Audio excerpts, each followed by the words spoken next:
वृश्चिक राशि वाले बंधुओं, स्वागत है आप सभी का आपके अपने वैदिक मंथन भिंड यूट्यूब चैनल में। तो वृश्चिक राशि वालों, जरा ध्यान से सुनिए। आपके पैरों तले जमीन खिसकने वाली है बंधु। ग्रहों की चाल कुछ इस प्रकार की हो रही है कि संभल कर चलना ही एकमात्र उपाय है। कार्यक्रम को पूरा देखना। आपको हम जो बताने जा रहे हैं वे सारी बातें पत्थर की लकीर की समान महत्वपूर्ण है। किसी भी बात को हल्के में मत लेना। ग्रहों का पूर्ण विवेचन आपको हम बताएंगे, कुछ सावधानी उपाय क्रियाएं भी बताएंगे। अंत में कार्यक्रम के हम आपको बताएंगे दो महाशक्तिशाली उपाय। एक इस समय और काल की ऊर्जाओं को नियंत्रित करेगा, स्थिर बनाएगा। दूसरा उपाय बड़े से बड़े दुर्भाग्य को समाप्त करके सौभाग्य के दिव्य दरवाजे को आपके लिए खोलेगा। जी हाँ, देवी की कृपा से, महामाई की कृपा से आपके जीवन में सौभाग्य लेकर आएगा यह महा उपाय। इस समय और काल पर कुछ विशेष विचित्र परिस्थितियां बन रही हैं। चंद्रमा की स्थिति कमजोर है, शनि से दृष्ट है, दृष्टिगत विष दोष बन रहा है। वहीं पर देखा जाए तो बुध का भी गोचर होने जा रहा है। बृहस्पति, शुक्र और बुध तीन ग्रह एक साथ मिलकर कुछ बेहद शुभ और कुछ अशुभ योगों के निर्माण कर रहे हैं। सूर्य के ऊपर राहु की दृष्टि। कहने का मतलब यह है कि ये स्थितियां हैं जब आप चैतन्य रहें, संभल कर चलें। मंगल भी इस समय बद है, कर्जा कारक है, झगड़े करा सकता है, लेकिन इन सब के साथ साथ कुछ बेहद शुभ घटनाएं भी हैं। तो कुल मिलाकर देखा जाए तो तीन नकारात्मक घटनाएं हैं, दो बेहद शुभ घटनाओं के संकेत हैं। तीन जगह आप बड़ी गलतियां करने जा रहे हैं। एक रोग है जिससे आपको बचना है, जो आ सकता है आपके जीवन में। साथ ही साथ कुछ जरूरी सावधानियां हैं जिन्हें भी आपको समझना है।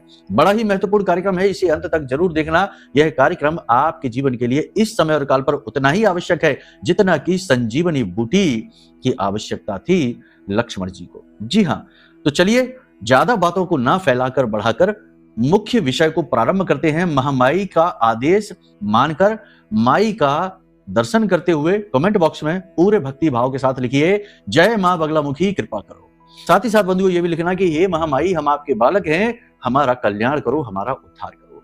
आज के इस कार्यक्रम में हम आपको मां बगलामुखी के बारे में भी कुछ विशेष गूढ़ रहस्य बताएंगे कि माई की पूजा क्यों करनी चाहिए, कैसे करनी चाहिए, किसे नहीं करनी चाहिए। माई तंत्र की देवी हैं, अष्ट महाविद्या ब्रह्मास्त्र विद्या हैं, स्तंभन की देवी हैं, शत्रु स्तंभन कारिणी हैं। लेकिन कुछ जगहों पर माई की पूजा पूर्ण निषेध है, नहीं करनी चाहिए कुछ परिस्थितियों में, यह भी हम आपको बताएंगे। माई की सिद्धि वाक सिद्धि है, राजसिक सिद्धि है, तेज सिद्धि है। तो ये सब कुछ आपको प्राप्त हो सकता है, लेकिन कुछ नियम हैं जो आपको मानने होंगे। बहुत कुछ इस कार्यक्रम में छिपा है आपके लिए। यह कार्यक्रम माई की अनुभूतियों पर आधारित है, इसे मिस मत करना। चलिए आगे आपको हम बताएं कि आपका अष्टलक्ष्मी यंत्र जो है, जागृत अभिमंत्रित माता लक्ष्मी की पूर्ण कृपा और आशीर्वाद को लेकर आपके लिए तैयार बैठा हुआ है। अष्टलक्ष्मी यंत्र यंत्रों का राजा होता है। जिस घर में यह यंत्र जागृत अभिमंत्रित होकर रख दिया जाता है दिव्य स्थान, विशेष स्थान पर, उस घर में माता लक्ष्मी की कृपा हमेशा रहती है। भगवान नारायण श्री हरि विष्णु वहां हमेशा वास करते हैं। उस घर के लोगों में प्रेम सुमति रहती है। तो अपना अष्टलक्ष्मी यंत्र मंगवाने के लिए वीडियो में नंबर है, फोन कर लीजिए। तो चलिए बात करते हैं अब अपने मूल विषय की, 5 बड़ी भविष्यवाणियां। लेकिन इससे पहले आपको हम बता दें कि आपका फोकस। जय माई की बंधुओं, ज्योतिष और तंत्र विद्या के क्षेत्र में आचार्य अमित एक जाना माना नाम है।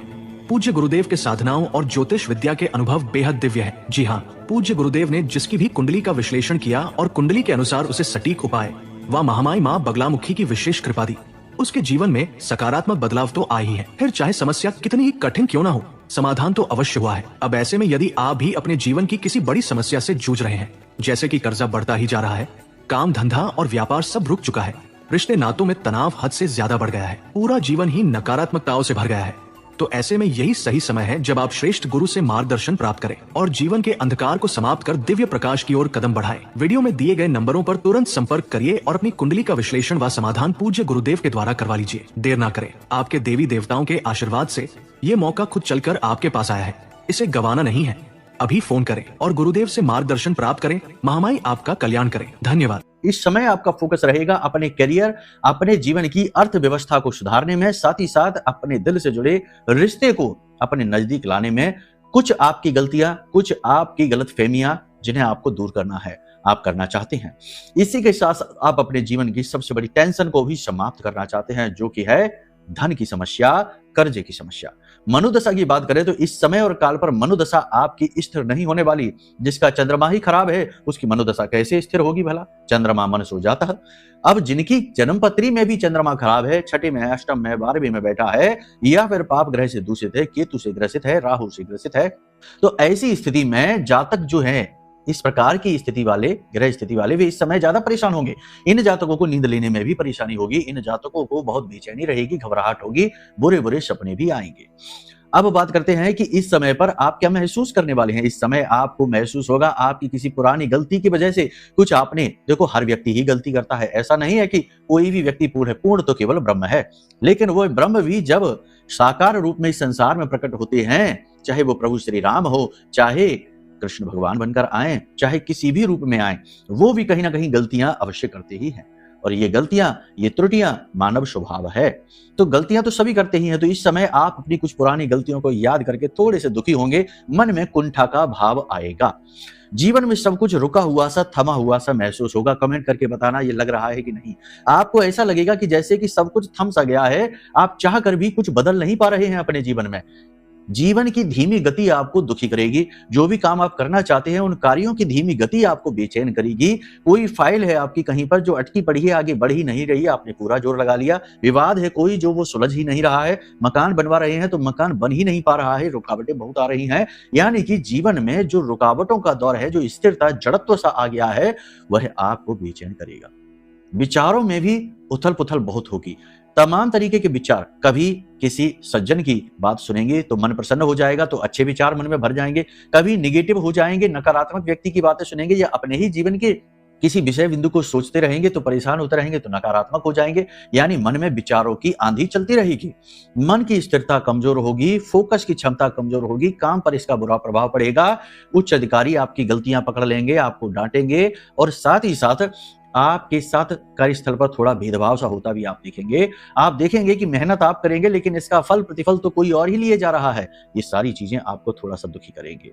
अपने साथ हो रहे इस भेदभावपूर्ण बर्ताव को आप सहन नहीं कर पाएंगे, थोड़े से दुखी हो जाएंगे। पारिवारिक स्थिति की बात करेंगे तो परिवार में लोग बिना मतलब में ही आपसे चिढ़ेंगे, बिना मतलब में ही आपके ऊपर आरोप प्रत्यारोप लगेंगे। खास तौर से आपके भाई बहन, यानी कि आपका जो भाई बहन का रिश्ता है, भाइयों का रिश्ता है, वह खराब होगा। आपके ऊपर आरोप प्रत्यारोप लगेंगे, आपका हक मारने की कोशिश की जाएगी, आपको बिना मतलब में परेशान करना और दबाने की कोशिश। यानी कि आपको मानसिक बेचैनी का जो दौर है वह रुकेगा ही नहीं। लगातार आप परेशान होते रहेंगे, व्यथित, दुखी होते रहेंगे। एक चीज यहां पर हम आपको बता दें कि अगर आपको कहीं से सुख प्राप्त होगा तो वह होगा अपने आप से ही। हम अपने लगभग हर कार्यक्रम में यह कहते हैं कि देखो, स्वार्थी बन जाओ, जानते हो इस संसार में आने का, हमें जो जीवन मिला, ये देह मिली, यह देह बहुत अमूल्य है। चलो आज के भौतिकवादी युग के आधार पर आकलन कर लेते हैं, वैज्ञानिक दृष्टिकोण से ही समझ लेते हैं, तो सिर्फ हमारे डीएनए को ही अभी विज्ञान को समझना बहुत बाकी है। अभी तक तो हमारी डीएनए कोई नहीं समझ पाया, हमारी कोशिका, हमारे तंतुओं को ही नहीं समझ पाया। एक नया तंतु, एक कोशिका नहीं बना पाया विज्ञान। हम विज्ञान को नीचा नहीं बता रहे, विज्ञान भी बहुत आवश्यक है। विज्ञान के माध्यम से ही आप हमारे इस कार्यक्रम को देख रहे हैं, हम आप तक पहुंच रहे हैं, लेकिन ये अभी सीमित है, बाल्यावस्था में है। तो हर एक चीज को वैज्ञानिक दृष्टिकोण से हम नाप तोल नहीं सकते, लेकिन फिर भी हम आपको बता रहे हैं कि आज के आधुनिकवादी युग में अगर हमारे शरीर का कोई मूल्य लगाने चले तो बहुत ही ज्यादा धन लगेगा, अमूल्य है। तो आपको यह अमूल्य देह, यह मन मस्तिष्क क्यों मिला है? इसका क्या आधार है? क्या आवश्यकता थी? भगवान ने ये सब क्यों बनाया? क्या केवल इसलिए कि आप कहीं नौकरी करें या कोई बिजनेस करें, मान लो कि जीवन यापन कर लें, या लाखों करोड़ों कमा भी लें, या बहुत सारा दुनिया भर का बड़ा अंपायर खड़ा भी कर ले, तो उससे क्या हो जाएगा? कौन सा बड़ा तीर मार लिया? ना जाने कितने धनपति कुबेर संसार में आए, भोगा और निकल गए, चले गए, क्या हो गया? कुछ भी नहीं। ये धन दौलत, मोह माया, दुनिया भर की जो सब कुछ है, सब यहीं पड़ी रह जानी है, एक दिन मिट्टी में मिल जानी है। ये देह भी जो इतनी अमूल्य है, जिसका कोई मूल्य नहीं है, यह भी जब आप इस देह को छोड़कर चले जाएंगे तो कहा जाएगा मिट्टी रखी है, बहुत देर हो गई, चलो फूंक दो चल के, ऐसा कहेंगे लोग। तो समझने की बात है कि आपको ये जीवन फिर मिला ही क्यों है? आप हैं कौन जो इस देह में रह रहे हैं? आप कहते हैं हमारा शरीर, हमारा हाथ, हमारी आंख, हमारी नाक, लेकिन ये नहीं कहते कि हम, दर्द हमारे हाथ में है। जैसे हमारी गाड़ी में, हमारी गाड़ी का टायर पंचर है, वैसे ही हमारे शरीर का, हमारे हाथ का दर्द है। तो ऐसे कहते हैं ना, यानी हमारा, हम नहीं। तो आप कौन है जो शरीर में रह रहे हैं? ये सारी चीजें आपको समझ में तब आएंगी जब आप स्वार्थी होंगे। स्वार्थी होने से मतलब यहाँ पर हम नेगेटिव नहीं कहते, मतलब ही की बात नहीं हो रही है। अपना अर्थ समझिए, आप कौन है, बोध। आवश्यक है। आपको ये शरीर, ये देह, ये संसार सिर्फ भोगने के लिए नहीं मिला है, रोते रहने के लिए, दुखी रहने के लिए नहीं मिला है। ये मिला है आपको स्वयं को जानने के लिए। अब सोचिए कि एक गुरु है जिनके पास एक चेला गया और जाके कहता है कि गुरु जी हमको ब्रह्म ज्ञान दो, बताओ हम ब्रह्म कौन है, हम उसे कैसे जाने। तो गुरु जी कहते हैं तत्त्वमसि, तुम वही तो हो। अब वो पूछ रहा है कि कौन वही? वही जिसके बारे में तुम जानना चाहते हो, वही ब्रह्म। और जब वही शिष्य ध्यान के माध्यम से, विधियों के माध्यम से, आत्मनियंत्रण के माध्यम से, स्वाध्याय के माध्यम से आगे बढ़ता है और गुरु के पद को प्राप्त करता है आगे चलकर, तो उसे पता चलता है कि अहम ब्रह्मास्मि, मैं ही तो ब्रह्म हूं। तो कहने का मतलब यह है कि अपने आप को पहचानो। केवल दुनियादारी में उलझकर, फंसकर, मक्कड़ जाल में फंसकर और रोते रह जाने से ये बहुमूल्य जीवन के हीरे मोती जो है ना, समय फिसलता जा रहा है और एक दिन बुढ़ापा और उसके बाद राम नाम सत्य। देखो, बात नेगेटिव नहीं है, बात पॉजिटिव है, लेकिन कुछ मूर्खों को नेगेटिव ही लगेगी, कहेगा क्या बकवास कर रहे हैं, भविष्यवाणियां बताइए और जाइए। तो भविष्यवाणियां बताइए और जाइए तो ठीक है, लेकिन जीवन को कौन बताएगा? गुरु का काम तो यह भी है कि आपको सतमार्ग पर बनाकर रखना, आपको आगे बढ़ाना, आध्यात्मिक स्तर पर ऊपर उठाना। बाकी भविष्यवाणियां बताना तो 2 मिनट का काम है, बता देते हैं। समझ में आ रही हैं बातें आपको? क्या करना है फिर, कैसे करना है? कुछ भी नहीं करना, सिर्फ आंख बंद करके मौन होकर एक जगह पर आधे घंटे के लिए, 1 घंटे के लिए बैठने की कोशिश करिए। अपने अंदर डुबकी लगाने की कोशिश करिए। सारी इंद्रियों को शिथिल कर लीजिए। जितनी भी हमारी इंद्रियां हैं, सारी की सारी इंद्रियां बहिर्मुखी हैं, बाहर से ज्ञान को अंदर ला रही हैं, अंदर के ज्ञान को दबा रही हैं। तो आपको इन इंद्रियों को शिथिल करना है।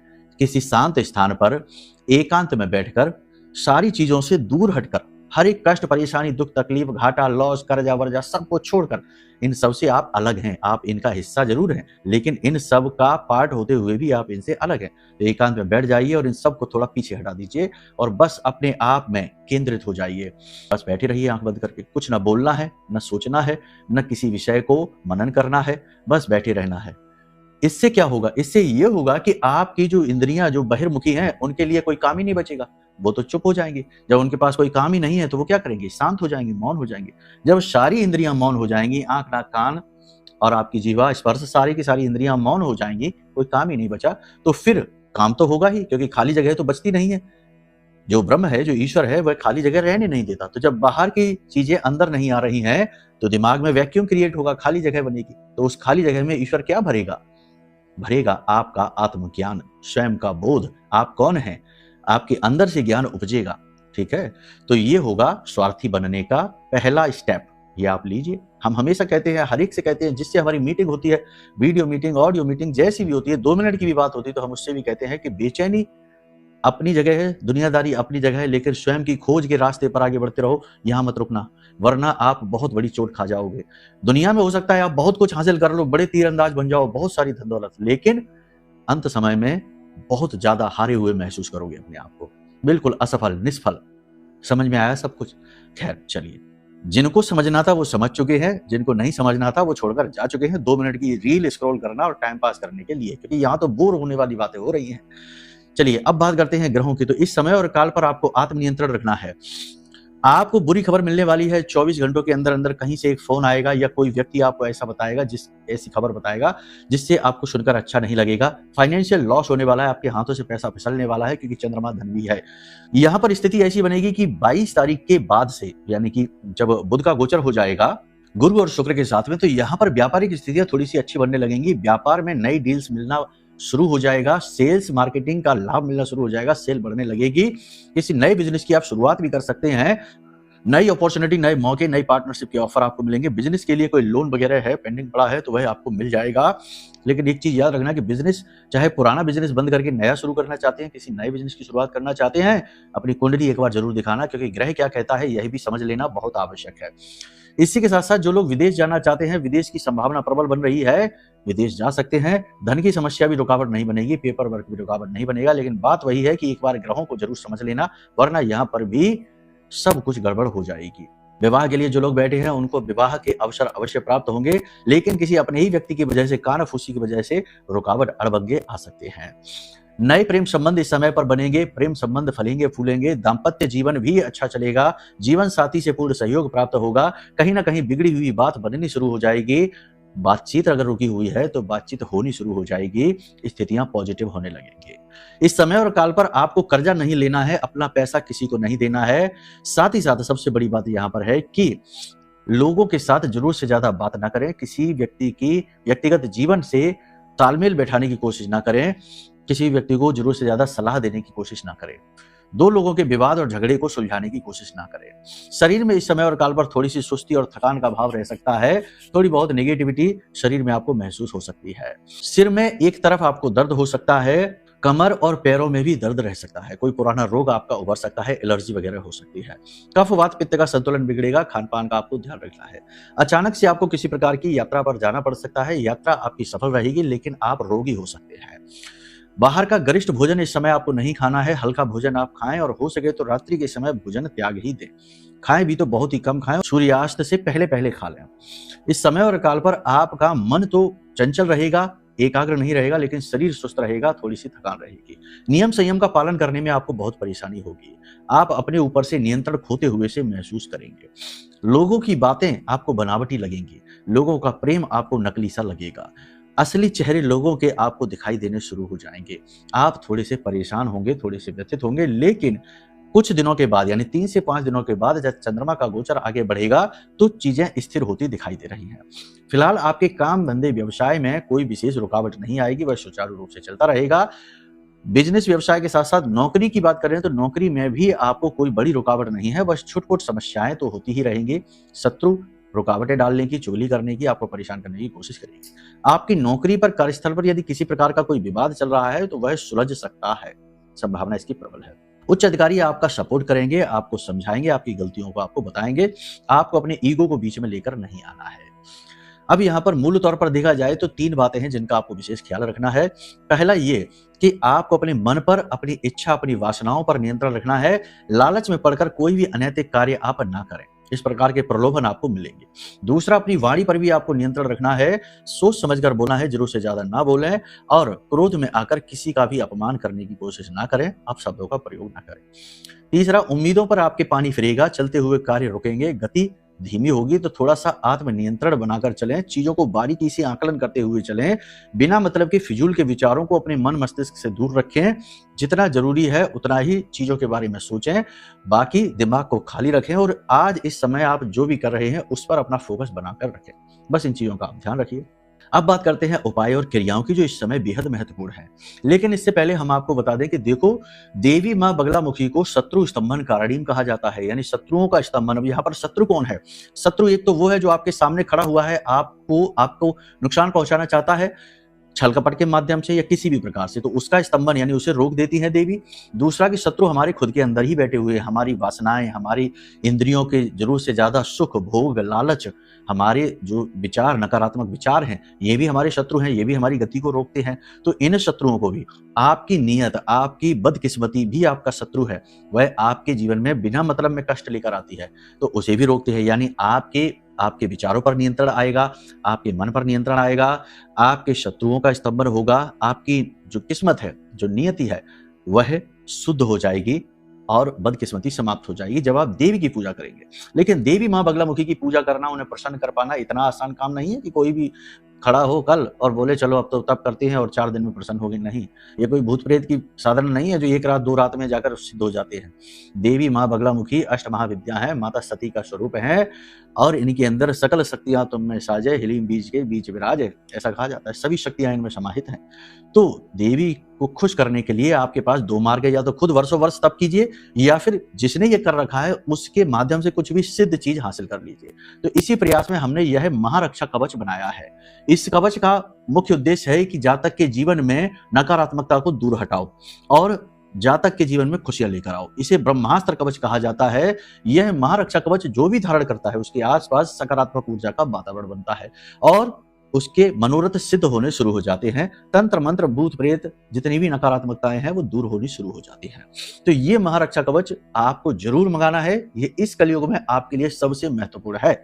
और रक्षा कवच तो इतना आवश्यक होता है कि भगवान ने भी इसके महत्व को समझा, तो भगवान श्री राम ने रावण से युद्ध से पहले हनुमान रक्षा कवच स्वयं लिखा और फिर उसका पाठ किया ताकि उनके आसपास ऊर्जा का क्षेत्र बने जो उन्हें प्रोटेक्ट करे, सुरक्षित रखे, क्योंकि रावण बहुत शक्तिशाली था अत्यंत ज्ञानी, अत्यंत शक्तिशाली, तमाम तांत्रिक ऊर्जाओं का स्वामी, तो उससे बचने के लिए उसकी पता नहीं कौन सी नकारात्मक ऊर्जा किस प्रकार हानि पहुंचाए, तो ये उन्होंने किया। तो रक्षा कवच कुछ इसी प्रकार से कार्य करता है, अनजाने खतरों से आपको बचाता है। तो यह महारक्षा कवच आपके लिए वैसा ही कार्य करेगा। सिद्ध है, जागृत है, अभिमंत्रित है। ठीक है, अब बात करते हैं उपाय और क्रियाओं की। तो इस समय और काल पर आपको 2 काम करने हैं। सबसे पहला काम ये करिए कि चंद्रमा को प्रसन्न करने के लिए भोले बाबा को कच्चे दूध का अभिषेक कर दीजिए। एक बार कर देंगे उतने से ही काम चल जाएगा। दूसरा, अपनी माँ को किसी प्रकार का उपहार दे दीजिए, और माँ की उम्र और माँ समान स्त्रियों का भूलकर भी अपमान नहीं करना। ठीक है, कोई उकसाए भी तो मौन रहना, वहां से उठ के चले जाना, लेकिन अपमान नहीं करना। अब एक उपाय आपको बताते हैं जो देवी से जुड़ा हुआ है। माँ के जो भी स्वरूप, चाहे माँ काली हो, चाहे बगलामुखी हो, चाहे कोई भी हो, आपके आसपास यदि कोई मंदिर है माई का, तो आपको वहां जाना है और माई को पंचपुष्प की माला चढ़ानी है। पंचपुष्प की माला, वैसे तो पूजा पाठ सब अपना करिए, जो है ना, पंचोपचार से धूप दीप नैवेद्य आदि से आप करिए, लेकिन माला जो चढ़ानी है वह पंचपुष्प की माला चढ़ानी है। तो आपको क्या करना है, ध्यान से सुनिए।